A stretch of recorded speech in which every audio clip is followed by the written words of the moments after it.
Olá, queridos alunos, sejam bem-vindos à nossa aula de itinerário de redação.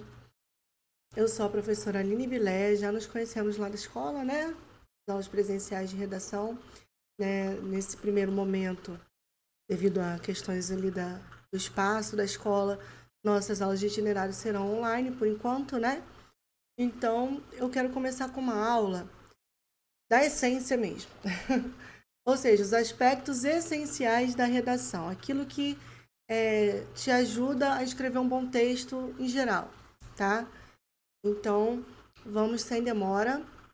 Rudimentos de um bom texto. Uma coisa rudimentar, né? Rudimento é aquilo que lembra algo que é fundamental, que está lá na base, lá no rudimento, né? Que tem tudo a ver com o essencial também. Então, os rudimentos de um bom texto. Tudo começa, gente, pela leitura. Eu já falei isso em sala de aula e vou continuar falando, vou continuar repetindo. Gente, a leitura é essencial para você saber escrever. Só é bom escritor quem é bom leitor primeiro, tá? Então, a gente aprende a ler e a escrever ali mais ou menos ao mesmo tempo, mas quando a gente pensa no aspecto da produção de texto, a leitura é fundamental. E eu vou explicar por quê, tá? Primeira coisa, né? A leitura te fornece automaticamente uma ampliação de repertório. Não só repertório cultural, como também linguístico. Qual a diferença entre os dois? O que seria repertório cultural? Conhecimento de mundo, conhecimento de atualidades, né? Conhecimento de, enfim, produtos culturais. Cinema, arte, literatura, né? Poesia, música, tá? Tudo isso é considerado repertório cultural. E o que seria o repertório linguístico?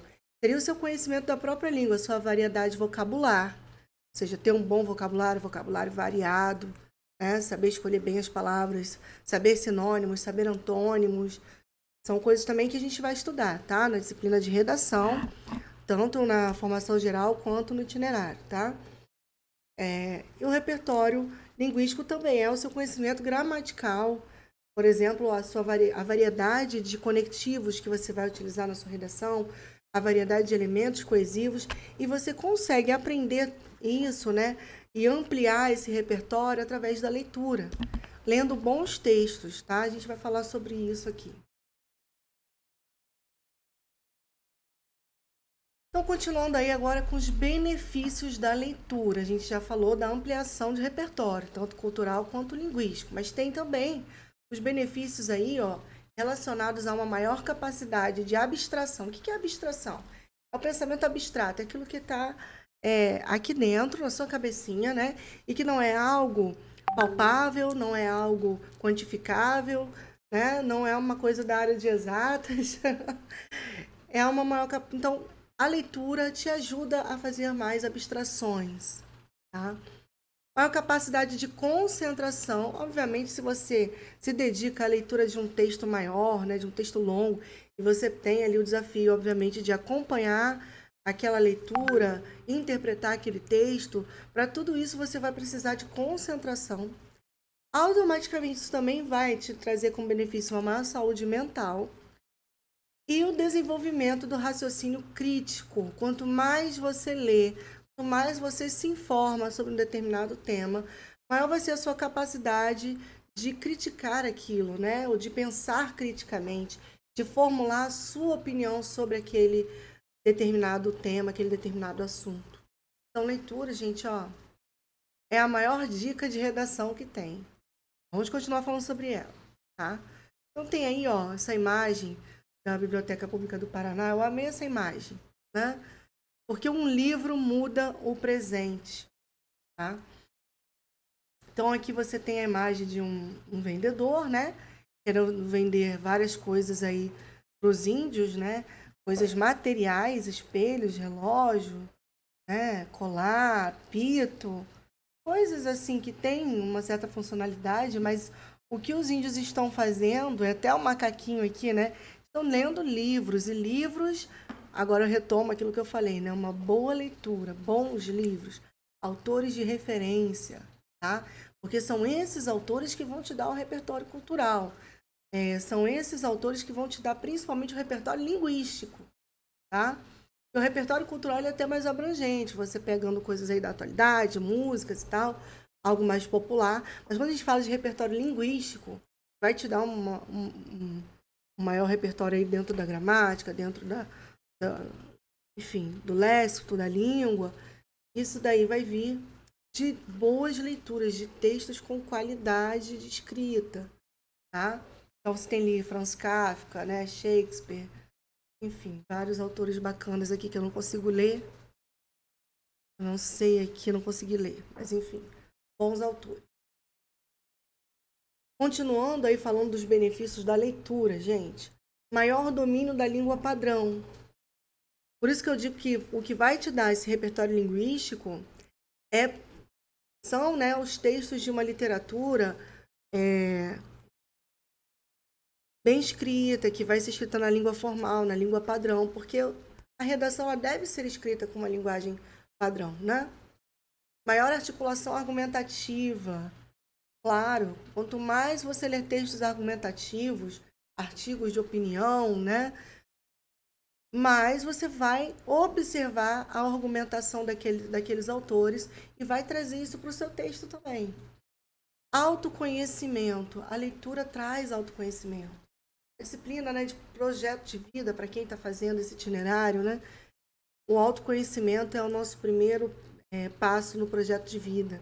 E uma forma também da gente ter esse autoconhecimento é através de leitura, porque a leitura te apresenta a si mesmo, aos seus gostos, porque você se identifica com determinados personagens, você se identifica com determinados valores, você se identifica com determinadas opiniões, e isso vai te ajudando a se conhecer. Você vai vendo o que você gosta, o que você não gosta, o que você concorda, aquilo que você não concorda, aquilo que te agrada, que não te agrada, aquilo que prende a tua atenção, aquilo que não prende, tá? Então, a leitura vai te auxiliar no autoconhecimento.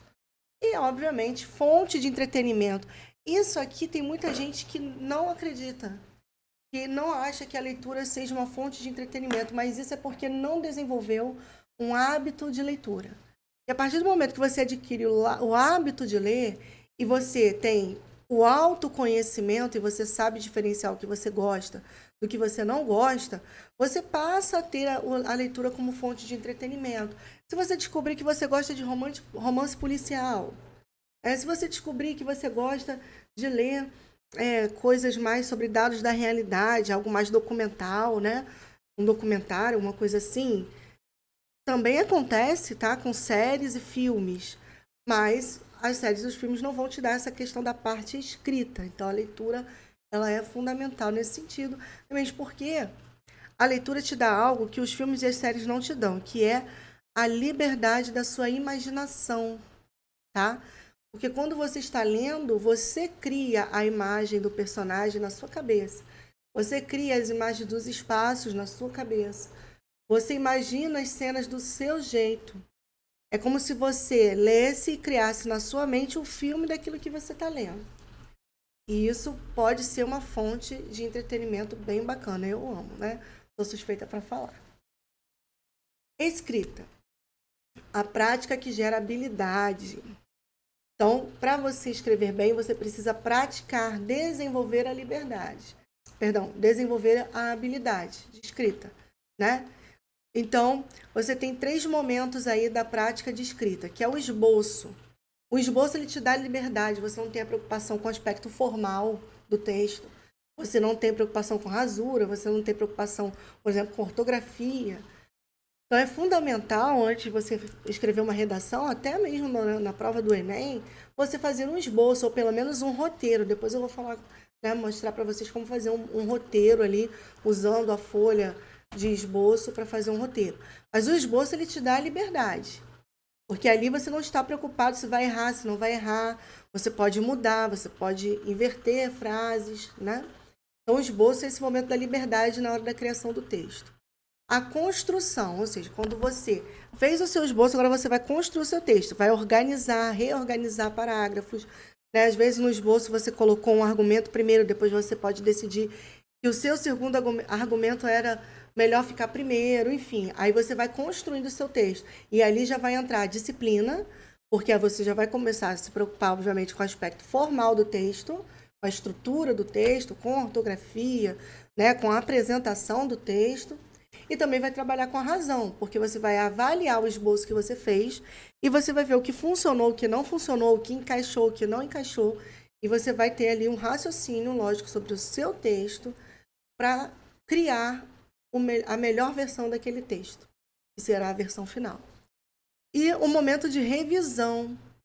Isso aí no Enem é bom você fazer, mas às vezes não tem muito como você mudar. Você já escreveu a caneta, você não vai ter como mudar, né? A menos que você faça o esboço e no próprio esboço você faça a construção da versão final do texto, depois passa a revisão e passa limpo. De toda forma, antes de passar do esboço para a folha de redação, faça a revisão do texto, isso é óbvio. E a revisão ela vai ter a ver com atenção e diligência. Como assim? Você vai ter que prestar muita atenção no seu texto. Tem muita gente que escreve e não lê de novo o que escreveu, né? Não volta ao texto para ler, para fazer essa leitura, para fazer essa crítica, tá? Então, ali na revisão, você tem que ser diligente, você tem que ser atento, porque você tem que ser crítico, você vai ser o primeiro corretor do seu texto. Você tem que colocar na sua cabeça isso, você tem que ser o primeiro corretor do seu texto. E quando você está escrevendo, às vezes você perde a noção do todo. Quando você lê aquele texto novamente de uma vez só, do início ao fim, você vai ter essa visão geral do seu texto, né? E também essa questão da ortografia, a acentuação, pontuação. A revisão é essencial para isso daí. E isso não só na redação do Enem, tá? Qualquer texto, qualquer produção de texto passa por isso. Esboço, construção e revisão. Eu vou ensinar isso para vocês, tá? E vou cobrar isso de vocês também, claro. A busca por um texto artesanal. Gente, vamos lá. E as padronizações? O que é um texto artesanal? Um texto artesanal está em oposição ao texto manufaturado. O que é um texto manufaturado? Calma, vou explicar. Na verdade, isso é uma alegoria, né? E é muito fácil de entender. Artesanal é aquilo que você coloca a mão na massa, é aquilo que você faz. E tudo que é artesanal tem um lado criativo, tem um pouco do artesão ali. Qualquer peça de artesanato é exclusiva, é única, é feita naquele momento por aquele artesão, com as mãos, ou seja, você mesmo está criando, você mesmo está fazendo. Já aquilo que é manufaturado ou industrializado, né, é aquilo que vai ser feito em larga escala, que vai ser reproduzido, que vai ser padronizado, que vai ter vários iguais, que vai ter muito do mesmo, né? E que não é pessoal, não tem um pouco.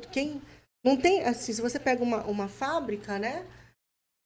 O pobre né, funcionário que está ali colocando uma pecinha naquele produto, ele não está colocando nada dele naquele produto.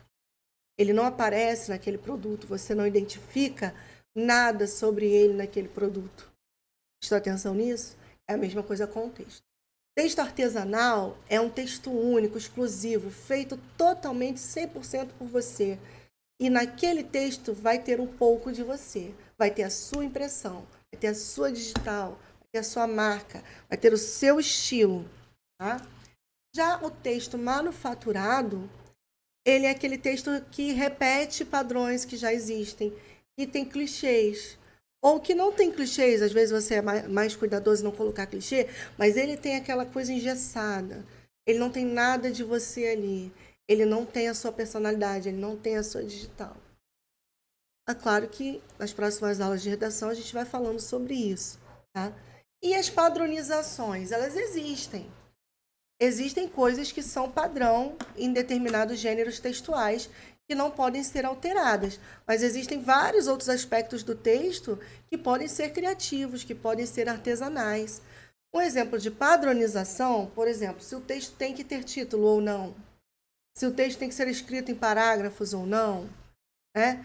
Quais são as partes que não podem faltar no texto? Então, no caso de uma redação, né, estilo Enem, que é do gênero dissertativo argumentativo, e que não pode faltar ali? Introdução, desenvolvimento, conclusão, mínimo de 2 argumentos. Essa vai ser a parte da padronização, tá? Mas você tem que, quando eu leio a sua redação, eu vou dar 1000 nela, eu vou considerar que é uma redação nota 1000, se tiver a tua essência ali. Se for um texto artesanal, único, exclusivo, que é diferente de todos os outros que eu li, que não é só aquela coisa para constar, sabe? Não é só aquele checklist, fez introdução, argumento 1, argumento 2, conclusão, proposta de intervenção, ok. Isso é um texto manufaturado, só tem o que é indispensável. Já o texto artesanal, não, ele vai além. Ele vai além do que é indispensável, ele é criativo, tem mais informação, ele tem mais repertório cultural, mais repertório linguístico, e ele tem um pouco da sua essência ali, tá? Então, artesanato na argumentação com devido embasamento. Ou seja, você pode ser criativo, você pode mostrar o teu repertório cultural, ou seja, aquilo que vem da sua vivência, né, da sua experiência de vida, aquilo que você já viu, já ouviu ou já leu, tá? Que é o seu repertório cultural. Você vai mostrar isso de forma criativa na sua argumentação, mas com o devido embasamento. Tem que estar embasado. Tem que realmente ser convincente. Você tem que ser consistente e convincente. E eu vou ensinar vocês a fazerem isso, tá? Artesanato linguístico, evitando ao máximo os clichês. Então, o texto manufaturado, né, normalmente ele tem clichês. Ele tem aquelas frases prontas, aquelas palavrinhas que todo mundo usa, ou que tem aí na internet aos montes para você... escreva isso na sua redação. Isso aí é manufaturado. Mas eu quero que vocês façam o artesanal, para mostrar o seu repertório linguístico, o seu vocabulário, o seu jeito de falar, de escrever. Escrever, né? Principalmente. Então, onde todo o texto vai ter um pouco de artesanato e um pouco de manufatura. Tá? Como eu falei aqui em cima das padronizações, elas existem. Há certas coisas que você não pode mudar, não pode alterar e não pode fugir. Então, onde que você vai ter o artesanato? O artesanato linguístico, evitando os clichês, sendo criativo, mostrando seu repertório cultural e seu repertório linguístico.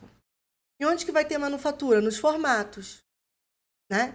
Então, manufatura no formato do texto padronizado, em relação ao formato, à estrutura. E artesanato na expressão e no conteúdo, que é aquilo que você vai trazer para enriquecer e diferenciar o seu texto, para tornar o seu texto autoral, mais ainda do que artesanal, um texto autoral, em que você se coloca na posição de autor, de escritor. É isso que eu quero de você, tá? Mas eu vou te ensinar a fazer isso. Redação oficial, os princípios de uma redação oficial.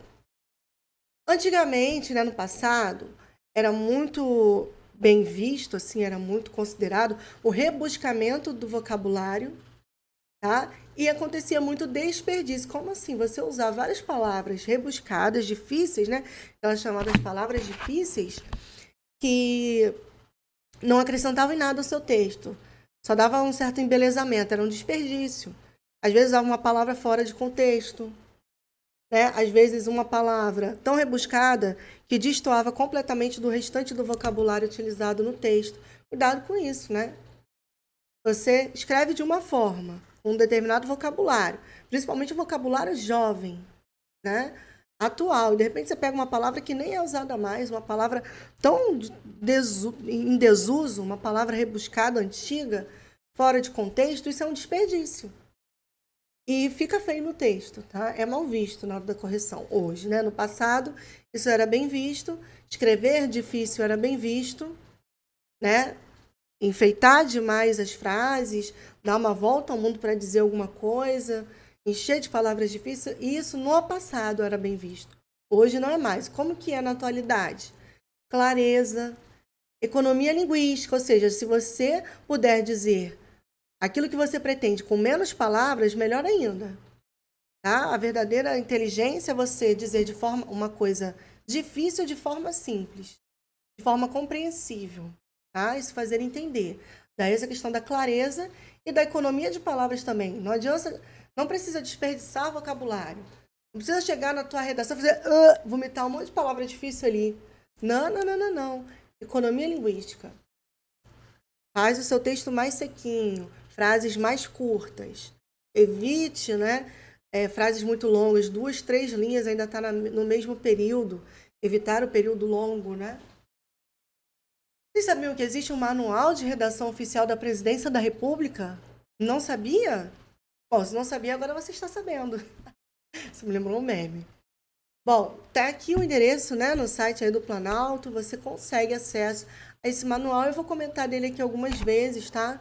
Mas ele tá lá disponível na íntegra, caso você tenha interesse de ver, de conhecer. Então, mais alguns aspectos aí dessa redação oficial, né? Mais alguns princípios. São 4 princípios fundamentais. A impessoalidade, isso é muito importante. Fala-se em nome do serviço público, em nome da sociedade. Você está falando enquanto cidadão desse país. Você não está falando da sua visão particular. Você até vai expressá-la no seu texto. Mas você não precisa dizer, eu acho que, na minha opinião. Não, isso, gente, isso aí é o fim. Fim da picada.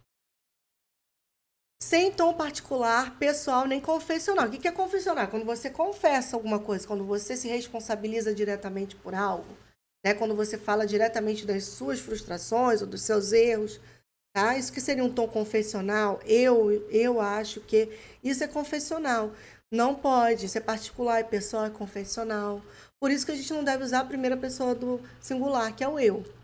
Nós podemos usar a terceira pessoa do singular, que é o ideal, é a preferência, tá? Na redação oficial.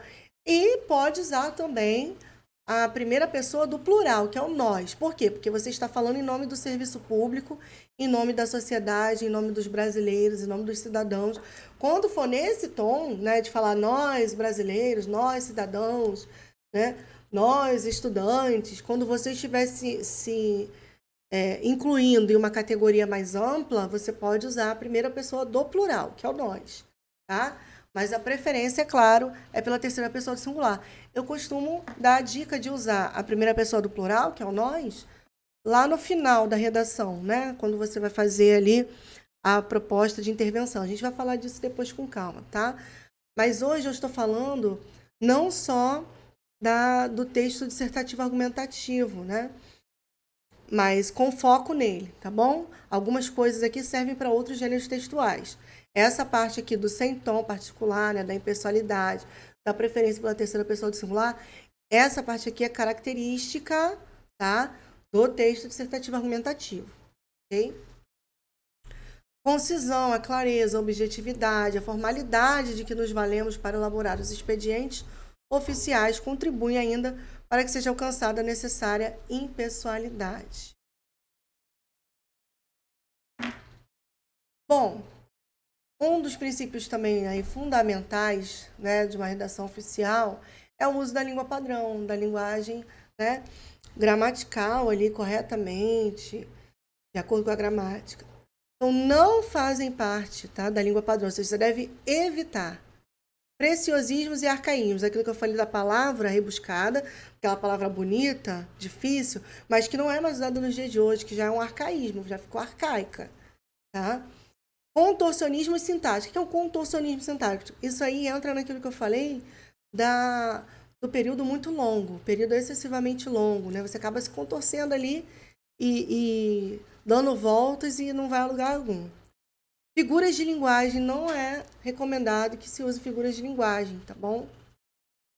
E jargões burocráticos também não são recomendados. O que são jargões burocráticos? Que tem a ver com determinadas profissões, com determinadas burocracias, né? Um vocabulário muito voltado para o meio jurídico, por exemplo, tá? A gente tem que evitar isso daí. Bom, vamos lá, então, olha, vamos a um exemplo agora do uso da língua padrão escrita da forma incorreta, da forma indesejada. Está na língua padrão, está de acordo com a gramática, mas está desatualizado. Vocês vão perceber arcaísmo aí, tudo aquilo que a gente falou ali que não é desejável. Olha só esses exemplos. O réu vive de espórtula. Data vênia ser notória a sua cacosmia. Declino a conspícua escrivania, o presente encartado, com fincas ao dealbar nesta urbe do luculento arconte, que inaugura a comarca. Você entendeu alguma coisa? Duvido que tenha entendido. Não entendeu nada. Mas por que você não entendeu?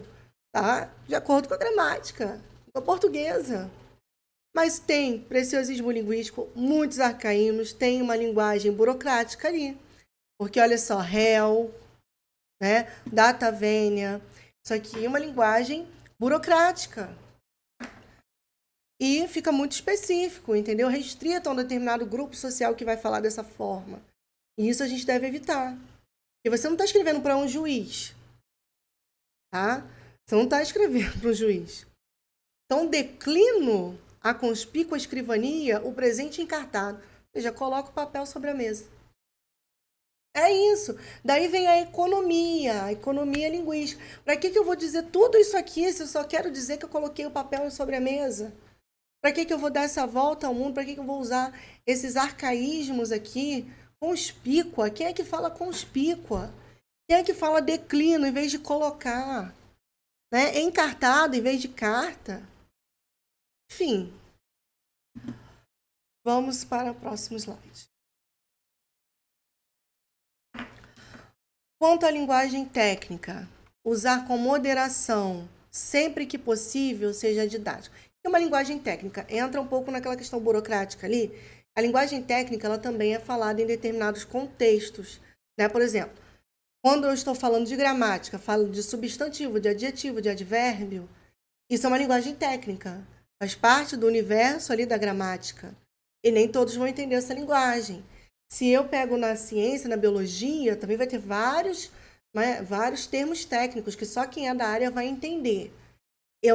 Se eu precisar usar um termo técnico, se eu quiser utilizar, eu vou utilizar pouco, com moderação, e eu vou ser didático, ou seja, eu vou usar, né, os recursos que a língua me permite, que são, né, por exemplo, ali usar entre vírgulas, usar entre parênteses, usar entre travessões, frases explicativas. Né? Na verdade, vou usar apostos, né? Aí eu estou usando o termo técnico. Usar um aposto para esclarecer aquele termo técnico. Sempre que possível, eu tenho que esclarecer. Tá? Formalidade e padronização. Já é aí dos 4 princípios fundamentais, esse é o terceiro, tá? Rigor formal. O que é um rigor formal? O que eu tenho que ter, o que eu tenho que fazer para obedecer ao rigor formal da língua? Formalidade nos tratamentos, obediência às convenções estabelecidas, diagramação, layout, maior consciência ambiental. Formalidade nos tratamentos, né?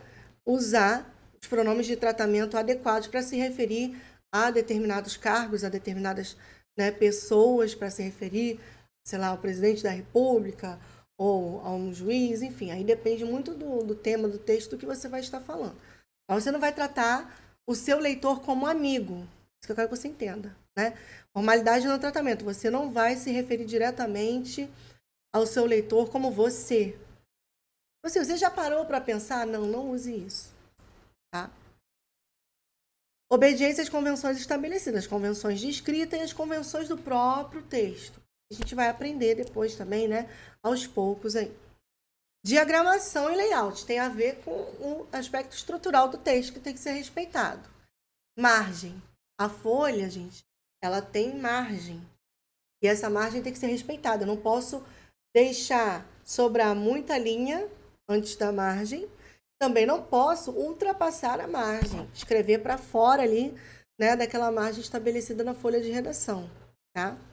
E ter maior consciência ambiental na hora de você for argumentar, escrever seu texto, você tem que estar presente, né? Você não pode fazer, por exemplo, uma proposta de solução, uma proposta de intervenção lá na conclusão do texto que vá contra a consciência ambiental, por exemplo. E o 4º princípio fundamental, a gente já está encerrando aqui a aula, é a concisão e a clareza. Gente, concisão tem a ver com economia da língua, ser conciso tem a ver com você escrever as coisas como se tudo fizesse parte realmente do mesmo texto. Eu não posso falar de um assunto no primeiro parágrafo e no segundo falar de outro completamente diferente. Eu não posso ficar trocando o assunto ou trocando o tema, senão isso configura fuga do tema, e você perde muitos pontos com isso numa redação, né? Mas isso aqui, esse aspecto fundamental, não é só do texto dissertativo argumentativo. Concisão e clareza faz parte de vários outros gêneros textuais, principalmente gêneros jornalísticos, notícia, reportagem, entrevista também, né? Nas perguntas você tem que ter concisão e clareza. E nós vamos estudar, tá? Nós vamos estudar aí concisão e clareza. Gente, meu cordão tinha caído, eu não tinha percebido.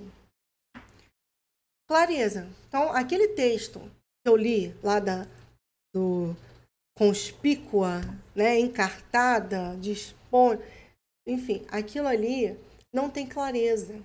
Não tem clareza. Porque você lê e não entende o que está escrito.